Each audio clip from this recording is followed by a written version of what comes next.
Salut, c'est Ghislain. On est en mars, on est le 21 mars 2026. Je vais te faire une vidéo tout à fait transparente. Si tu as vu le titre, je dirai la vérité. C'est en one shot, il n'y aura pas de montage, il n'y aura rien. Le but de la vidéo, c'est d'expliquer pourquoi est-ce que je ne suis pas encore millionnaire. Donc, je vais simplement poser la caméra. Et voilà, petite introduction quand même. Donc ici, je suis à Da Nang au Vietnam, vue sur mer. Le soleil vient de se coucher. J'ai eu des calls, j'ai eu des machins. Bref, si tu viens d'arriver sur cette vidéo, si c'était mon fils, mon futur fils, ma future femme ou je sais pas, voilà, j'ai décidé d'appeler cette série Gis Story, où je vais simplement parler sans... Juste parler, juste t'expliquer la situation en temps réel de la vraie vie, de machin, de tout, de moi. Je vais essayer de trouver le bon setup. Et voilà, donc ça pourrait être un podcast, ça pourrait être je sais pas quoi, ça pourrait être une vidéo que je pourrais ressortir plus tard. Donc voilà, installe-toi, je vais te dire toute la vérité, rien que la vérité. Et voilà, je ne sais pas si c'est le bon format, je vais me poser comme ça, ce sera peut-être beaucoup plus sympa. Et voilà, comme ça, tu as la vue, tu as une belle vue sur moi et sur, et sur la plage. Ok. J'ai des bras beaucoup plus gros en vrai. Ça m'énerve avec la caméra. Là, je fais 85 kilos, on dirait que je fais 78. Bref, j'ai pris de la masse musculaire ici. C'est pas tellement le sujet. Alors, je vais tout te résumer ici, essayer de t'expliquer dans l'ordre étape par étape. Alors, pourquoi, donc là j'ai 36 ans, pourquoi est-ce que je ne suis pas encore millionnaire? Je vais t'expliquer. Alors, moi j'ai commencé à entreprendre en fait, j'ai commencé très tôt à entreprendre. C'est quand j'avais 18 ans et j'ai découvert le MLM sans savoir ce que c'était l'MLM. Donc, pour t'expliquer un peu, à l'époque, il y avait une entreprise qui s'appelait Euphonie et cette entreprise-là permettait de faire des abonnements de téléphone. Donc, ce n'était pas encore la mode au début. Donc, je te parle de ça, c'est il y a presque 20 ans, tu vois. Et j'étais le premier, entreprendre, pour moi, ça ne voulait absolument rien dire. J'ai juste vu qu'il y avait moyen de faire de l'argent. J'ai créé mon truc d'indépendant, grosse erreur. Je pensais que j'allais réussir. Bref, je me suis planté. Et en fait, j'ai fait pas mal d'autres MLM. Et là, c'est un premier problème de ma part, c'est d'avoir fait des MLM. Je ne dis pas que les MLM, c'est mauvais, mais voilà, ce n'est pas ce qui m'a rapproché le plus de la fortune. Bien qu'en parallèle, j'ai vu des gens qui ont fait des millions sur Ergo. Et moi, j'étais déjà dans un MLM.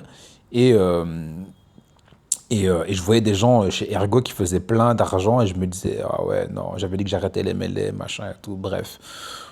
Ok, ça c'est la première étape. Ensuite, moi, ma vraie première expérience d'entrepreneuriat, ça a été la création de ma marque Qu'est-ce qu'il y a, donc qui a presque plus de 10 ans, que j'ai dû renouveler là il n'y a pas très longtemps, tu vois, même un peu plus que 10 ans, du coup.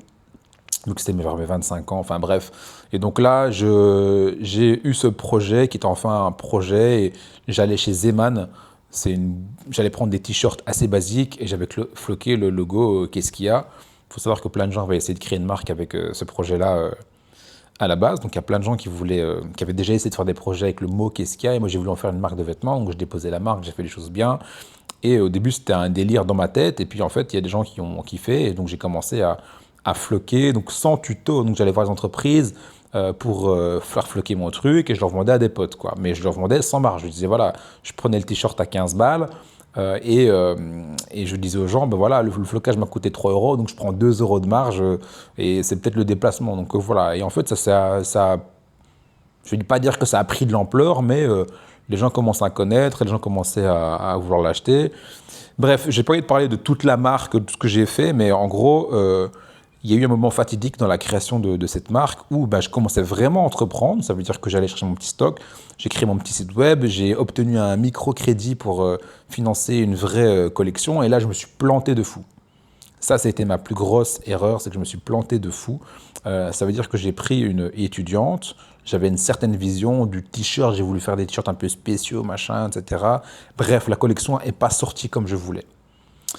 Et donc ça, c'était ma première erreur parce que j'ai eu un stock que même moi, j'aimais pas et que je voulais pas vendre, mais quand même des gens qui achetaient. Bref, tout ça pour te dire que ma première expérience, c'était de me planter dans ma marque de vêtements. Mais il y avait un gros potentiel, il y avait un gros truc. Et d'ailleurs là, j'ai 36 ans et Et je l'ai relancé un petit peu l'année passée. Là, je me suis embarqué dans d'autres trucs et bref, c'était un peu brouillon dans ma vie. Tout ça pour te dire qu'il y a eu cette marque qui s'est lancée, que j'ai pas voulu laisser tomber. Et après, je me suis dit, ok, je me suis planté, il faut que je trouve un moyen de faire plus d'argent et relancer cette marque. Tu vois?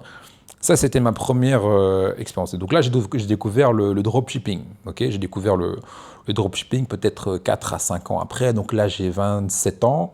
Donc entre-temps, il y a 3 ans qui sont passés. J'ai repris un taf de commercial, machin. J'ai refait de l'MLM. Quand je fais la rétrospective de ma vie, je me suis dit, mais pourquoi tu as fait ça? Et en fait, sur le coup, tu prends les bonnes décisions, mais c'est qu'après que tu te dis, mais pourquoi tu as fait ça? Et ça fait partie de la vie, malheureusement. Donc en gros, moi, j'ai euh, j'ai toujours essayé de refaire de l'argent pour refinancer mon premier projet.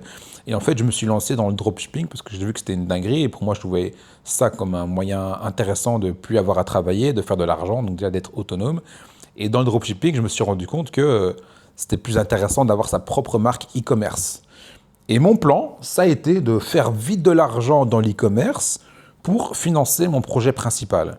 Et dans cette recherche d'e-commerce, ben, j'ai eu une petite idée comme ça de projet que je me suis dit, tiens, et c'est là que je me suis planté, entre guillemets, mais qui n'était pas, c'est que j'avais une idée de l'e-commerce où j'étais persuadé que ça allait prendre, et ça a seulement pris là maintenant. On est en 2026, donc moi c'était vers 2018 que je me lance en dropshipping. Je pars en Australie, etc. Donc j'ai habité à Bruxelles, je viens de Namur, j'ai grandi à Namur et Bruxelles, et c'est à Bruxelles que j'ai commencé à entreprendre, et à mes 28 ans, donc voilà, j'ai été commercial, machin, etc. Et vers mes 28 ans, je me lance en dropshipping, et dans cette envie de me lancer en dropshipping, je pars en Australie, donc je quitte la Belgique, je pars en Australie, etc. pour, pour, euh, pour me casser de la Belgique. Et en même temps, bah, avoir une meilleure vie, un meilleur lifestyle, machin. Je quitte ma copine de l'époque. Et bref, donc voilà, je fais tapis là-dessus. E-commerce, dropshipping. Et bref, je pars en Australie avec une idée d'e-commerce, mais je fais du dropshipping en même temps. Ce qui se passe, c'est que dans mon aventure en Australie, je fais un peu d'argent. Et là où j'ai foiré, c'est que donc je suis encore je travaille en Australie, etc. Je travaille chez Versace en tant que vendeur et quand je rentre chez moi, j'apprends le dropshipping, je me forme, j'apprends la publicité, machin. J'ai réussi à faire ma première vente après peut-être 3 mois. Euh, et là, j'ai l'opportunité de changer ma vie parce que en fait, j'ai une amie qui s'appelle Julie, je doute que tu passes par là, qui avait un projet de lancer une marque de vêtements, etc. Je dis, voilà, écoute, moi, je me suis déjà planté dans une marque de vêtements, je peux te donner des conseils. Et en fait, pendant que je lui donne des conseils, je me rends compte aussi que je peux lui faire son site web. Et donc, en fait, je lui fais son petit site web à peut-être 900 balles, plus une grosse identité visuelle, parce que je savais faire des logos, j'avais appris plein de choses via ma marque. Et en fait, c'est là où je m'en veux encore aujourd'hui, c'est que à ce moment-là, pendant que je travaille, pendant que je fais des trucs, pendant que je fais des machins, j'ai en fait ma première cliente, qui est une amie, et à ce moment-là, j'aurais dû avoir le déclic de me dire, mais Ghislain, tu peux te lancer en tant que freelance. Et là, encore aujourd'hui, je ne sais pas pourquoi je ne l'ai pas fait. Okay, je ne sais pas pourquoi je ne me suis pas lancé en tant que freelance. Parce que je lui remplis ce truc-là, elle est contente, machin et tout, et moi, je suis toujours en train de travailler à gauche, à droite, sans me dire, ah putain, Ghislain, mais en fait, tu peux faire ça. Bref, je fais mon dropshipping, j'ai une idée de projet, donc ma vie est un peu, etc., un peu brouillonne.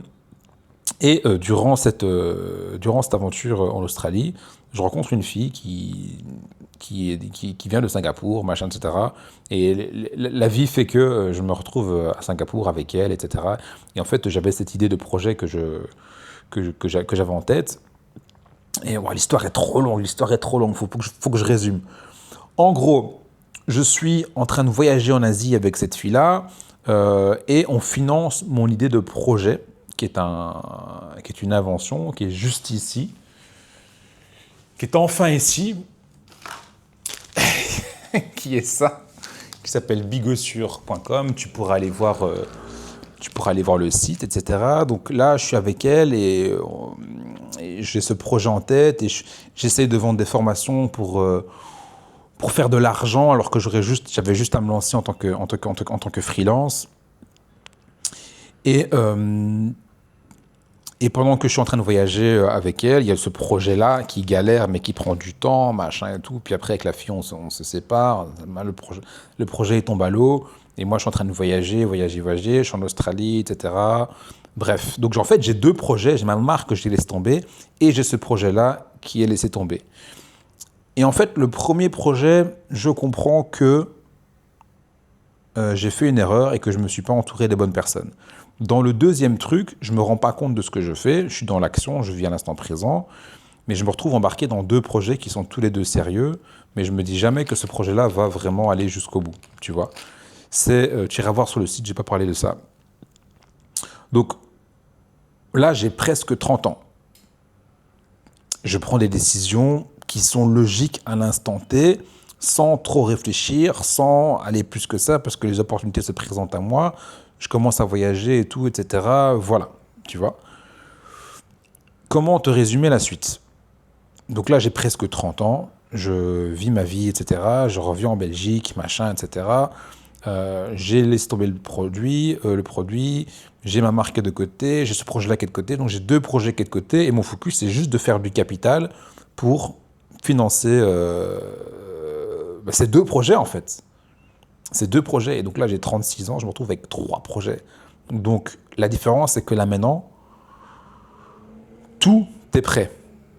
Ça veut dire que là, j'ai un produit qui est fini, il y a le site qui est là.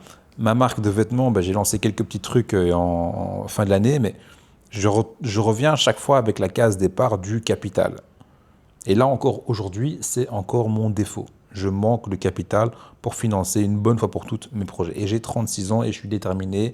Et entre-temps, j'ai eu plein de petites occasions, mais qui me sont passées sous le nez, qui m'empêchaient d'avoir ce putain de 10K sur mon compte et de financer tout ça une bonne fois pour toutes. En gros, c'est ça. Donc j'aurais pu y arriver par les moyens du bord, d'y arriver de manière simple si j'avais été focus et que j'avais pas abandonné. Mais parfois, il faut abandonner un projet pour qu'il revienne mieux. Et là, en l'occurrence, ils sont propres, clean, préparés. Tout ça pour te dire que je n'ai pas encore atteint le million parce que j'ai pris les mauvaises décisions. Mais à l'instant T, ce n'était pas des mauvaises décisions. C'est le temps qui a fait que je me suis rendu compte que ce n'était pas la meilleure décision. Okay. Donc, des gars comme moi, qui sont très déterminés, qui ont une certaine intelligence, qui sont autonomes, qui comprennent et qui machin et tout, ben malgré tout, il y a des mecs comme moi qui n'arrivent pas encore à atteindre leur objectif ultime. Là, je suis à potentiellement 10K de faire 1 million de chiffre d'affaires. Pourquoi je suis autant sûr de moi? C'est parce que j'ai testé, j'ai vu ce que j'ai réussi à faire à petite échelle. Pour le produit-là, j'ai fait des TikTok et des machins, il y a eu des réactions, il y a eu des réponses, il y a eu plein de trucs qui font que, ok, je me dis, je suis pas teubé, tu vois. Et pour couronner le tout, avant de venir ici, j'ai parlé d'un projet à ma famille, qui est une application. Je ne sais pas si je vais en parler là maintenant. Et l'application en soi, elle est hyper cool et c'est la même DA parce que ça concerne tout le monde. Tu vois, donc là, ce projet-là, c'est pour les téléphones, donc ça cible tout le monde. Une marque de vêtements, ça cible potentiellement tout le monde. Et là, c'est une application qui potentiellement cible tout le monde. Et mes parents ont investi dans cette application. Je leur ai dit, ouais, mais moi, je dois faire ça, je dois faire ça, je dois faire ça, je dois faire ça. L'avantage avec une application, c'est que tu peux déléguer. Ça enlève toutes les contraintes de mes autres projets. Tu vois, c'est digital, c'est facile, tu délègues et voilà. Et après, tu fais la promo. Donc voilà. Et comme mes parents proposaient, j'ai accepté. Donc là, j'ai trois projets. J'ai trois projets à fort potentiel. L'application, elle est quasiment terminée. J'ai vu le prototype. Là, pendant que je te parle là en mars, c'est enfin en production. C'est enfin en production. Tu vois, ça veut dire que là, pendant que je te parle, c'est en train d'être produit en Chine. Et ma marque de vêtements, elle est là, elle dort. Elle est là, elle dort. Là, j'ai un petit tote bag, là, j'ai une casquette. Tout est prêt, personne ne connaît ma marque. J'ai toutes les idées marketing qui sont dans ma tête. Et en gros, il me manque potentiellement 10 000 euros pour lancer. Parce que la marque, il faut que je la lance, il faut que je la produise, mais là, elle est prête. Pour une fois, l'année passée, elle n'était pas prête, elle n'était pas aussi prête que maintenant. Le produit là, l'année passée, il n'était pas prêt. Et là, maintenant, j'ai une application. Donc là, j'ai 3 projets à fort potentiel qui sont potentiellement prêts.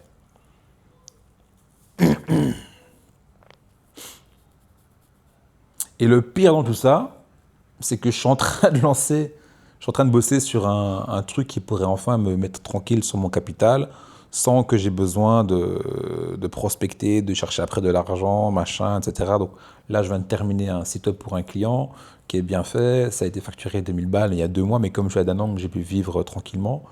Euh, et voilà. Donc, la morale de l'histoire, c'est quoi? Bah, pour faire le million, il y a plusieurs possibilités. Pour moi, le plus rapide, ça reste encore l'e-commerce. Parce que moi, j'ai voulu inventer un produit, alors que tu peux très bien prendre un produit qui existe déjà et mettre ton logo et bien le marketer, et puis voilà, tu vois. Voilà, quelqu'un qui veut être millionnaire assez vite, tu vas dans l'e-commerce. Si tu as le temps, l'argent, si tu n'as pas d'argent, tu vas en Asie, tu mets de côté et tu lances 2, 3 produits ou même en même temps, il y a moyen, tu délègues influenceur, il y a moyen de faire assez vite, quoi. Moi, je me suis embarqué dans la production. J'ai aucun, enfin si, je ne vais pas dire que j'ai pas de regrets parce que je regrette de ne pas avoir pris les bonnes décisions, machin, machin, mais je peux pas en vouloir de la version que j'étais avant parce que je savais pas, tu vois. Et là, peut-être que là, je fais des trucs et dans 10 ans, je me dirais putain, mais j'aurais dû faire ça comme ça. Donc voilà. Euh, voilà. Je sais pas si tu as écouté jusqu'au bout. Je pense que la vidéo fera peut-être 80 vues au machin, etc. Mais au moins, quand j'aurai atteint tous mes trucs, bah, je pourrais dire aux gens, ben, j'ai tout expliqué dans une vidéo. Et là, je t'ai résumé en gros, hein.